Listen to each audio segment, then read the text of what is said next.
Hello दोस्तों, नमस्ते, राम राम। मैं हूँ रीना यादव। मैं अपने यूट्यूब चैनल पे आप सभी का स्वागत करती हूँ। मैं आप सब बीच में एक बहुत प्यारा विवाह बेटी के विवाह गीत लेकर आई हूँ। मेरे गीत कैसे लगे कमेंट बॉक्स में ज़रूर बताना। अच्छा लगे तो लाइक सब्सक्राइब शेयर ज़रूर करना दोस्तों। आप सभी को बहुत बहुत धन्यवाद दोस्तों। मेरे चैनल को ज़्यादा से ज़्यादा सपोर्ट करना। जय माता रानी। जय दीन बेटी रे तोरा जानमा परि गए बजर करात जी। जय दीन बेटी रे तोरा जानमा होई गए बजर करात जी।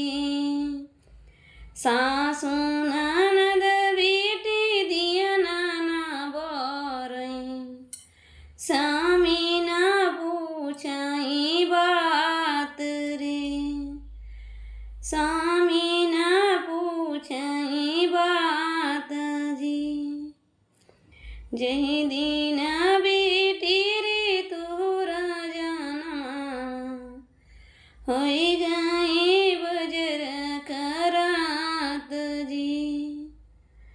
जय दीना बाबा बर खोजे निकले परि गए पौआ माछाला जी। जय दीना बाबा बर खोजे निकले परि गए पौआ में छाला जी।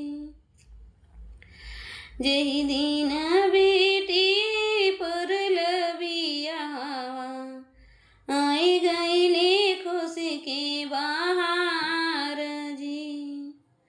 जय दीन बेटी रे परल बियावा आई गईले खुशी के बहार जी।